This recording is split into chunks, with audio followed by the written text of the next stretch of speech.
inovasi dalam pendidikan.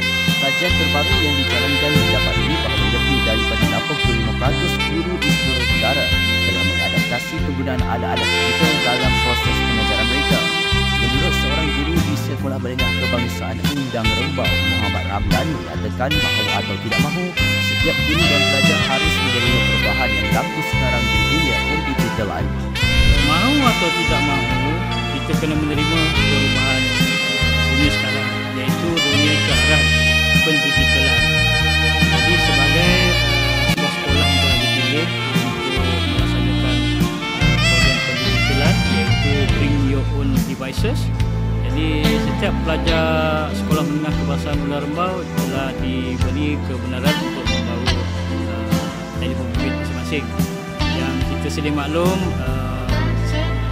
sebabkan PKP yang lepas, kebanyakan pelajar kita masing-masing memiliki telefon bimbit. Jadi berdasarkan kepada perkara itulah, Bring Your Own Devices ni banyak memberi manfaat kepada kami para guru di Sekolah Menengah Undang Rembau dengan melaksanakan PDP yang berasaskan kepada digital. Jadi segala tugasan, segala pengukuran kefahaman dapat dilaksanakan secara serentak dalam kelas. Saya seronok di sekolah sebab saya mempunyai rakan-rakan yang suportif dan cikgu-cikgu yang mengajarnya best. Dan cikgu bukan belajar dengan tegas saja, kadang-kadang ada selitkan teguran. Okey, tadi kita orang belajar matematik sama guru dan kami menggunakan digital yang sedia ada. Dan bagi saya, dengan kewujudannya digital tu, dia memudahkan kami untuk belajar dan cikgu pun tidak perlu untuk tulis ke hadapan berdiri dan dia lagi memudahkan lagi sesi pembelajaran di sekolah. Okey, pada pandangan saya, dengan kewujudannya digital ni, penggunaan buku teks dan digital penting zaman sekarang ni sebab seperti kita sedia maklum, dengan digital kita mudah untuk mendapat maklumat. Tetapi dengan buku teks juga kita lebih mudah untuk belajar sebab kadang-kadang di internet kita suka mendapat rangkaian internet dan ada masalah-masalah teknikal lah. Tapi bagi saya sebagai pelajar yang di luar bandar, saya mudah untuk belajar dengan menggunakan digital sebab kita kadang-kadang di sekolah kita tertinggal kelas dan balik rumah kita boleh belajar kelas online. Kami di sini mempunyai campaian internet yang sangat besar. Contohnya di sekolah ni kami mempunyai campaian internet dari bilik darjah dan sehingga ke padang. Walaupun kadang-kadang tu ada gangguan, tapi kami tetap mempunyai campaian internet tersendiri. Bagi saya, buku teks tu masih relevan dan saya sendiri memilih untuk belajar menggunakan buku teks dan juga internet kerana kedua-duanya merupakan sentimen yang penting untuk kami sebagai seorang pelajar untuk belajar dengan lebih efektif dan lebih cepat belajar di dalam bilik darjah. Belajar di luar bandar, walaupun kadang-kadang kami susah untuk mendapat akses kedai buku, tapi dengan menggunakan capaian internet dan peranti digital yang kami ada, dia lebih memudahkan masa kami dan cepat untuk kami mendapat maklumat tentang sesuatu perkara. Dengan pendekatan ini, sekolah bukan sahaja berjaya memudahkan proses pengajaran dan pembelajaran, tapi juga memastikan para pelajar dapat mengikuti perkembangan teknologi semasa dengan lebih baik. Laporan Adam Hafiz Ahmad, Rembau untuk My Berita.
sulit, jangan berputus asa.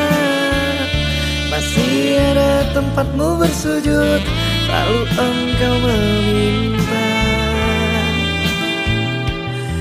Jangan pernah menyerah, pantang berputus asa. Tuhan takkan menguji kita di luar batas kemampuan kita. Jalani hari meski terasa berat, jangan pernah menyerah, karena hidup ini adalah perjuangan. Jalani hidup meski beban di pundakmu, percaya bahwa Tuhan berikan kemudahan dalam setiap kesulitan.